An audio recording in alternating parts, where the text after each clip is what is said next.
everyone, Kate here with a surprise announcement for you. I was inspired while sitting in the library, where I often find much inspiration, a couple weeks ago when I thought about doing a very gentle experiential challenge and calling it Whimsical Winter. So this is very low-key and gentle. Like I said, there's some reading, some watching, and even some doing prompts. There are 9, and I have made a handy dandy Instagram post with all of the prompts. And then later on for documentation, I also have on Instagram, if you are on there, you can document what you do for each of the 9 prompts in the story template. So I think it should be a lot of fun. And this is going to run through January and February. And I was just hoping to create something that would be something to let us romanticize this season after Christmas, where often I think people can feel kind of let down. There is still some more of the 12 Days of Christmas happening early in January, and we are doing our Epiphany Feast again this year. But after that, I just thought it would be fun to give a nice glow to January and February. And the first prompt is to read a picture book. I told you this would be gentle, and I have made a very long list of picture book recommendations. And the first are the Mr. Putter and Tabby books by Cynthia Rylant. Cynthia Rylant is one of my favorite children's authors, and this is an incredibly endearing series about Mr. Putter and his cat Tabby, and then he is very close friends with his neighbor Mrs. Teaberry and her dog Zeke. And they are very mundane in the things that happen in them, but are written about in such a charming way that I think so many people would enjoy them. And then the next is the Poppleton series, also by Cynthia Rylant. These are especially humorous and very uncanny situations. Poppleton is a pig who lives in suburbia, and he has a good friend, Cherry Sue, who is a llama. And in one of them, they attend a pancake breakfast, which is being run by lions. So it's very quirky, and I love Cynthia Rylant's writing, and something about it just pulls you right into the stories. And then the next is the Angelina Ballerina series by Katherine Hollabird. These I love that they feel very vintage, but they are newer picture books that are coming out. The art is beautiful in them, and I think anyone would enjoy them. And then there is the Brambly Hedge series by Jill Barklem. And along with, I will just say, Beatrix Potter's animal stories. These are just right paired together for me. They are the exact, both kind of rural, pastoral rodents. And Beatrix Potter has other animals as well. But just living in the countryside, living their daily lives. And the illustrations in the Brambly Hedge books are especially captivating because they're incredibly detailed. It will show you kind of a zoomed out view of the mice's homes and shows you where they store everything in the pantry, and it's just so beautiful to look at. The next picture book is Terrible Storm by Carol Otis Hurst, and I'm recommending this particularly for the winter months. It is about this terrible snowstorm and how this small town deals with it. It has some fun humor in it, and I really love the art. It's really vibrant and it pops, and it's a very entertaining picture book. And after this video, I'm on my way to the library to pick up that picture book. It's on hold for me, so very excited. And then the next one is one that I haven't read yet, but I saw recommended on the Read Aloud Revival January book list, and it is Learning to Ski with Mr. Magee. Now, the author is Chris Van Dusen, and he also wrote one of my favorite picture books, The Circus Ship, and these are really vibrantly illustrated, and so I'm very excited. I didn't know about his Mr. Magee series, and there's several other. I think there's Camping with Mr. Magee, and then one other one. So I'm excited. This is a wintry one, and to look into the rest of this series. And then there is A Winter Cake by Lynne Ray Perkins. This is about several animals who are out walking on a snowy day and the adventures that happen because of the snow being a barrier. And I really love this book. I kind of never get tired of reading it aloud each winter, and it's one that I like to return to every year, more than once, definitely. And then the next one is Mooncakes for Little Star. I really appreciate picture books that have a very stark contrast in the colors. And so in this one, there's a lot of yellow and black. So black background on pretty much every single page, and then bright yellow, while little star is making mooncakes with her mother, and it's so elaborately illustrated in that any little crumbs that fall off the mooncake are drawn very specifically and in such a detailed way, and I love that.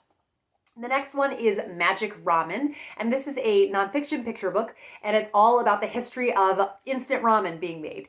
And it's a really interesting look at it, and it's just, it's really cool to think about. There were some really innovative people that did it, and the science that went behind making it, where it would be not too soggy, but it wouldn't be too hard, and it's just a really interesting look at this very common food. The next one is Mike Mulligan and his steam shovel. This is one about, Mike Mulligan and his steam shovel, Marianne, overcoming all odds. And also it's interesting commentary kind of on the Industrial Revolution and cities growing a lot and small individual businesses being taken down by big corporations. So there's some bigger themes there, while it's also a charming story. And the next book is Dr. DeSoto, and this is all about a mouse who is a dentist and is a little bit nervous when a fox comes to see him as his patient. So it's so cleverly written, and I highly recommend it. The next one is The Seven Silly Eaters. This is a very charming book about a mom and a dad with 7 children, and at first they are really catering to all of the pickiness that their children have. When they only have 1 or 2, it's pretty easy, and then it gets harder and harder until finally they have 7 children, and their mother is at her wit's end, and finally a solution is made, and it's wonderful. And the next one is any book by Richard Scarry. I love the world of Richard Scarry. There is What Do People Do All Day? And I'm trying to think of their planes, trains. I can't remember quite what the name of it is, but many, many options with Richard Scarry. And then another one is the Babar books. These are just very kind of uncanny. Babar is the part of a group of, there's royalty in his elephant pack, but he also goes to visit other cities, and his cousin Celeste is a main part of the series, and then it's just a really lovely series that is well worth your reading, and I think it was originally written in French. And then the next one is the Toot and Puddle series by Holly Hobbie, and another one just with animals in charming settings I'm just such a sucker for. And so Toot and Puddle are these two, I think they might be pig cousins, I think, and they live in the countryside in Connecticut and go on cozy adventures together. And then the Mercy Watson series by Kate DiCamillo. So this is one that's kind of bordering, sometimes libraries have it with picture books, sometimes they have it with chapter books. So they are very short form chapter books. You could finish one in a half hour. And I just adore this series about this lovely couple that live on Decawoo Drive, and they adopt Mercy. And then apparently she has a Decawoo Drive chapter book series now that she's written. So I have a couple of those checked out, and I want to read them aloud with the boys. And I didn't know about them, so I was ecstatic when I found them at the library. And then a very moving, whimsical picture book is Miss Rumphius. And this is written and illustrated by Barbara Cooney. And it's all about this woman who planted many, many flowers in her local area, and how they're still there today, bringing beauty to the world. And it's a very inspirational picture book. And then a couple Cinderella retellings that I have found over the years. The first is Cendrillon, and I just wanted to show this in person. And it is a Caribbean Cinderella, and I love the beautiful kind of variety of pastels that are in this. The palette is so beautiful. And Jerry Pinkney is the author, and it's so charming. And yeah, there she is with, I think it's Master Paul is his name, and I highly recommend this. And then another one that is so beautifully illustrated by Sarah Gibb is this version of Cinderella. And I like in this one, there's so many variations on the story itself. And in this one, she goes to the ball 3 times with 3 different dresses. And I find it really pretty because you get to see a green dress and a yellow dress. And then also there's an Algonquin retelling, and it's called The Rough-Faced Girl. And it's really beautifully done. It feels very much like a fairy tale. In the traditional sense of the word. So there are some darker elements to it, but it makes the resolution at the end all the more beautiful and just moving. It's a very moving telling of Cinderella. And then there's another one that is a jazz age retelling, and it's called Ella's Big Chance. And it has an unusual ending, not your typical Cinderella ending. So those are all of the picture books I wanted to recommend in case you wanted some inspiration. So that is the first prompt. The second prompt is to watch a cozy old movie. Now, I am not as well versed in these, but I will talk about the ones that I love. And in the comments down below, maybe you could leave a comment with your favorite old movies. I am just really wanting this winter to be a time when I watch many, many old movies, and I am very much looking forward to it, just cozying up with it. My mother-in-law gifted me a extremely cozy blankets, actually two of them. And so we have one on our couch now, and it is the softest thing. And I love to warm up a rice bag and have that at my feet and be under the blanket. And I will just be watching many just leisurely paced old movies. And the first one is On Moonlight Bay. I've only just watched this for the first time a couple days ago. My friend Melissa recommended it, and I'm so glad that she did. And there is a sequel as well, which I will be watching. But On Moonlight Bay is, if you like Meet Me in St. Louis, this is very much in the same category, and I love kind of happening upon these more slice of life older movies.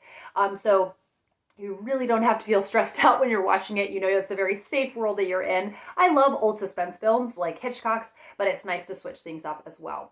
And it's Doris Day and Gordon McRae, and they were wonderful together.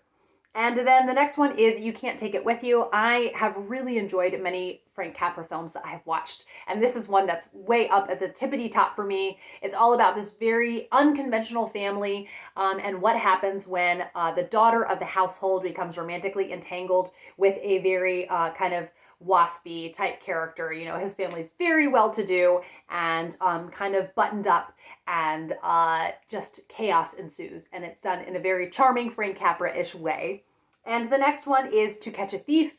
This is a more lighthearted Hitchcock, and it has Grace Kelly, and she is just the most beautiful lady to watch on screen. And it's Grace Kelly and Cary Grant, and I just think they are lovely together. And it has been probably a decade, or it's been longer than that since I've watched To Catch a Thief. So that's one that I'm definitely making time for this winter.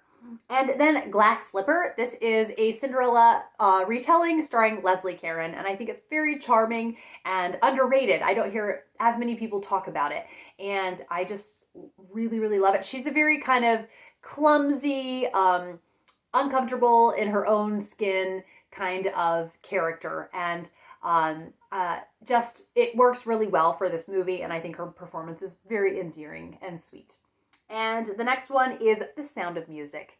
I think that a lot of people have an association with Christmas for this, and I think it's a really great one to curl up in the Christmas season, but in case you wanted it for the winter, I think it can be fun then too. I mean, it's fun anytime to watch The Sound of Music, right? So yes, I love The Sound of Music. That one is a really long one, so if you wanted to while away, you know, a lazy Sunday afternoon, that would be a good one to do. Then Oklahoma. This was my favorite musical growing up. I loved it. And now it's been way too long since I've seen it, so maybe I will make time for it this winter. We will just have to wait and see.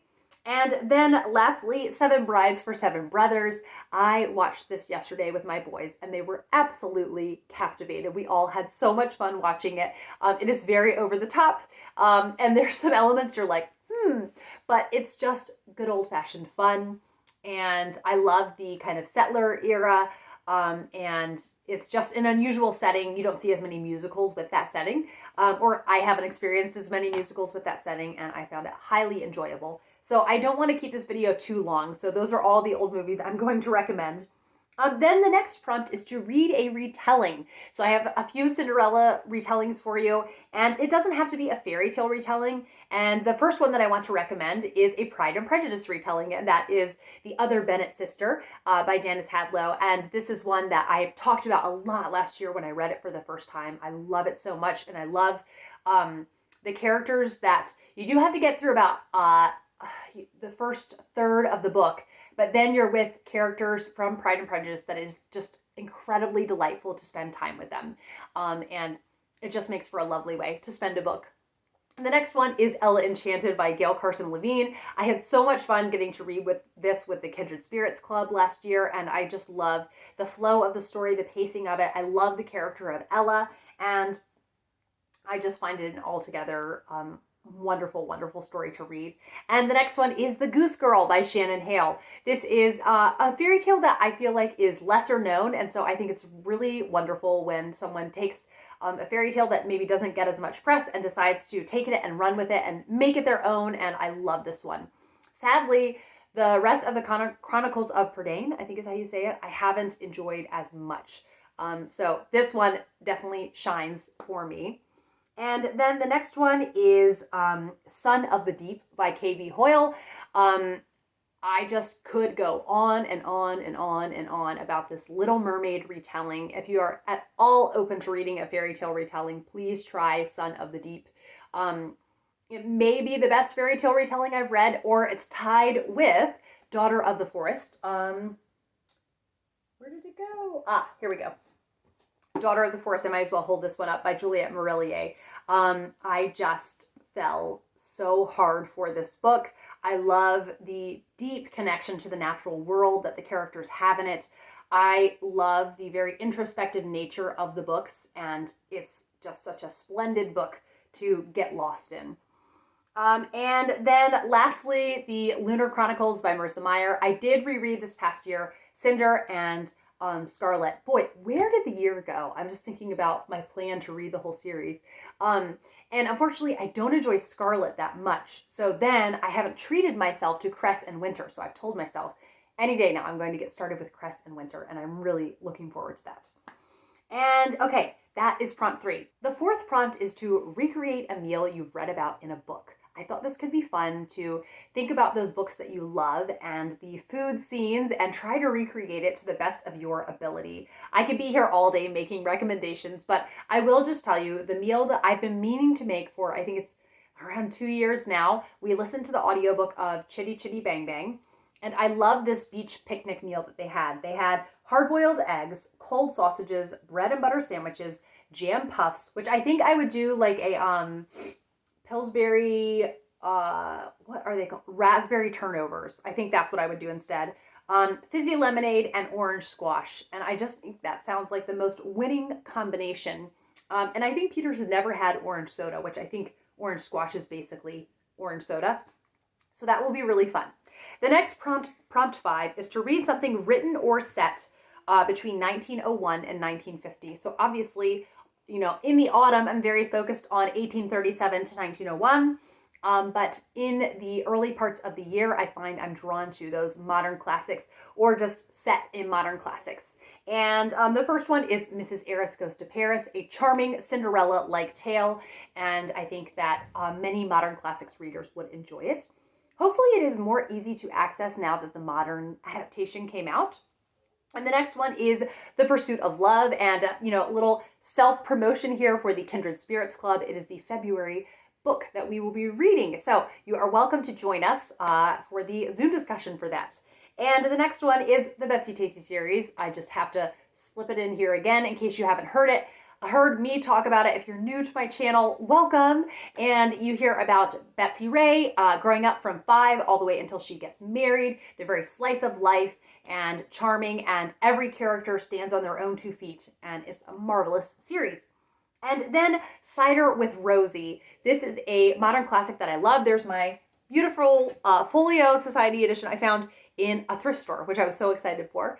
And it is set in the countryside in England, and it's all about Laurie Lee's kind of just observations about growing up. And I did go ahead and start Village Christmas by him, but it's set all through the year. So I think actually I will read each season's passages in the said season. So I'm going to try to just read the winter passages of Village Christmas in winter and then read the spring ones, because I love to really just glory in the change of the seasons. And so that could be a nice ritual to have. And then the next one is the Beatrix Potter Mystery Series by Susan Willig Albert. And these are really delightful ones that they kind of just happen to be mysteries. They do feel very much more focused on small town charm and the happenings of them, more akin to Miss Read than, kind of a suspenseful mystery series. So really recommend those. They're very domestic. And then A Room with a View. This is all about Lucy Honeychurch, who is traveling all around Italy and the unconventional companions that she ends up with. I'm not sure what I will read for the challenge, but I am toying around with maybe picking up one of the Persephone books off my bookshelf, or also Mill Street Field's pen name when she wrote adult fiction was Susan Scarlett, and I know Emma from Bookish Princess has recommended her, and other friends have really enjoyed her writing, so I have a few of those to choose from. So maybe that is what I will pick. And then number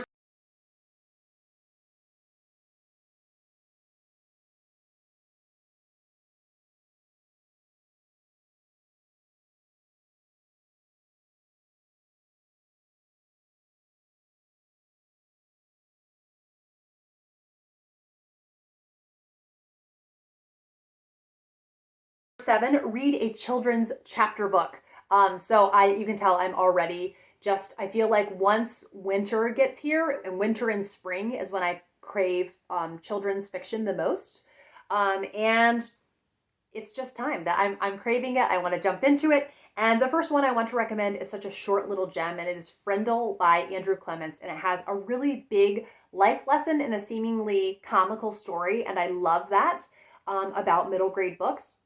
The next is the All of a Kind family series by Sydney Taylor. It is such a wonderful look at what it would be like to live in the city at this time and to be a Jewish family, kind of their experience. And it's just such a special, unique series. The next one is Family Grandstand by Carol Ryrie Brink. I read this with the Kindred Spirits Club, and it was kind of universally loved. A Family Sabbatical, I think maybe more people liked it a little bit more. I think they might be tied. Now I'm a few months out for reading both of them. I love them both, but I do love the very autumnal feel of Family Grandstand, and there's just enough to do with football. You know how sometimes sports can take over a book that you weren't signing up for that much content, but you do like hearing about it some. Kind of, the amount of Quidditch that's in the Harry Potter books, I'm cool with. So I really loved this very slice of life family story. And then the next one is Pippi Longstocking by Astrid Lindgren. I love what an unusual girl Pippi is. And she's so charming. And I did read the second in the series, but I would love to read more. They are just electric in kind of the energy that's in them. And then The Enormous Egg. It's by Oliver Butterworth, and it's all about a boy who somehow inherits a dinosaur egg and how his life changes forever because of that. And then the Paddington series. I just have to clutch my heart whenever I think about the Paddington series and how much they've meant to me. It's been a year, I think, that we've just been kind of every once in a while we'll listen to another Paddington audiobook, and everyone is a hit. I just adore them so very much. And then The Bell Family by Noel Streatfeild. This is just such a wonderful look into this vicarage family and how they all are kind of on a team together, trying to make things work the best that they can, and it just is full of fun. Then the 8th challenge is to read something in an idyllic setting. I am seeing how long this announcement video is turning into, so I will just trust you to figure out something idyllic, because I think we all have different ideas of what might be idyllic, so go for it. And then the next one is watch a period drama. So I've limited myself to 10 period dramas to recommend you. I'm going to do not kind of the greatest hits for the most part. The first is this 80s miniseries of A Little Princess. It is just so leisurely in its pacing, and I love that about it because I think it could be so comforting on a sick day, and I highly recommend it. And the next one I'm very excited to watch. This is going to be more creepy, and it is called Footsteps in the Fog. It is a 1960s film, but set in the Victorian era, all about a young woman who I think she's pretty sure her boss murdered his wife, and she starts blackmailing him, and things get very twisty-turny. I don't want it spoiled, so I'm hoping I will be very surprised by everything that ensues in it. And then Mr. Malcolm's List. I fell so in love with this just sweet, sweet movie last year. It is all about this Mr. Malcolm who ends up, it depends on the book or the movie, but inadvertently embarrassing a woman. And so she decides to take revenge. And he has this whole list of qualifications, or how, what he thinks a young lady who is worthy of him, these qualifications that she would have. And it's just a very beautifully done film. Then the Moonstone. This is one that I think is perfect for winter with all of its atmosphere and the twists and turns that happen, and it's just a wonderful miniseries. Then Lark Rise to Candleford. I adore this show set in the Victorian era, bouncing back and forth between Lark Rise and Candleford. I think this is maybe my 5th time that I've very slowly been watching it. Every now and again, I'll watch another episode on BritBox, and it's just such a delight whenever I go back to it. Then The Road to Avonlea. It is a new love of my life, and the next season we watch will be season 3. So I am very much looking forward to picking back up, seeing what happens to the characters next. Pretty much every episode I have absolutely adored. It has just been so wonderful to finally try it and fall in love with it. And then The House of Elliot. This is such an underrated series, and it is about 2 sisters who open up a fashion house in Edwardian England, and then heading into World War One. And it is just marvelous. So I think people who enjoy the kinds of shows that I do, and if you're up for the kind of Downton Abbey level of drama, then I think you can really enjoy this one. Then the next one is Shadowlands. This is one that I feel is such a wintry film, and it's all about C.S. Lewis and his marriage. So I will say you need tissues handy. It is really, really sad, but there is so much beauty in it, and it's one of my favorite soundtracks, and I love this film. And then Brave, an animated period drama. This is my favorite Pixar, like by far, hands down. I love the themes of family in it. I love the music. I love all of the animation. It's just feels like such an escape to the past, to Scotland, and it's beautiful. Then Cinderella, the live action adaptation that I will never ever tire of. I'm so glad that Cinderella got such a decent live action adaptation. And I'm very, very much looking forward to watching it at some point in the very near future. Okay, that is my very long announcement video. Like I said, I have the handy dandy Instagram post, and everything will be listed down below. And just everyone, let's have a whimsical winter together. Please let me know if you will be participating. This is very low key and chill, and I'm looking forward to making an event out of winter, making an event out of life and reading and watching and cooking. So I hope you all have a wonderful day, and I will be back with another video soon. Bye.